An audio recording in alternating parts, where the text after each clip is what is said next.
દાખલા number 29, a બરાબર 5, d બરાબર 3, an બરાબર 50 આપેલ હોય તો n અને Sn શોધો। ધ્યાન આપો ભાઈ, અહીં તમને a અને d ની કિંમત આપેલી છે। a અને d આપેલા હોય ને એટલે કંઈ પણ શોધી શકાય। તો સાવ સરળ દાખલો થઈ ગયો। બોર્ડ પર ધ્યાન। તો અહીં પ્રથમ પદ a બરાબર કેટલા છે 5, સામાન્ય તફાવત d બરાબર કેટલો છે 3, n એટલે છેલ્લું પદ એટલે કે n બરાબર l બરાબર કેટલા છે 50। n ની વેલ્યુ આપેલી હોય તો n નું સૂત્ર વાપરવાનું, Sn ની વેલ્યુ આપી હોય તો Sn નું સૂત્ર વાપરવાનું। તો કોની વેલ્યુ છે અહીંયા તો કોનું સૂત્ર વાપરીશું a નું। તો હવે n બરાબર a n - 1 into d।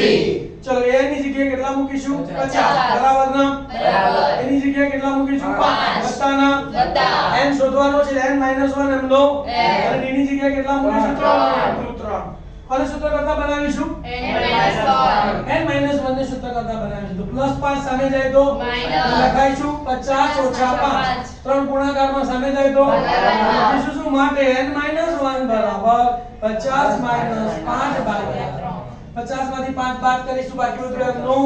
તો માટે n - 1 બરાબર 45 ભાગ્યા 3 15 કરી 45, તો માટે n - 1 બરાબર 15 -1 સામે જાય તો અહીંયા લખાય 15 + 1, તો n બરાબર 15 + 1 એટલે n બરાબર 16। હવે સરવાળો શોધીએ Sn।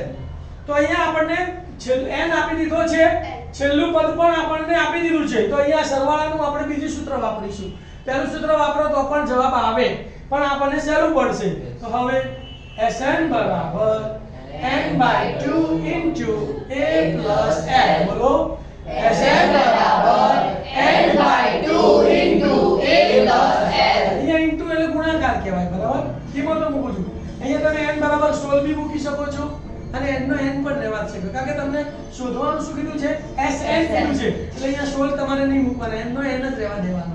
તો મારે Sn બરાબર n ની જગ્યાએ 16/2 ગુણ્યા a ની જગ્યાએ 5 વત્તા l ની જગ્યાએ 50, આ બેનો સરવાળો કરીશું અને 2 * 8 16, તો મારે Sn બરાબર 8 ગુણ્યા 50 ને 5 55।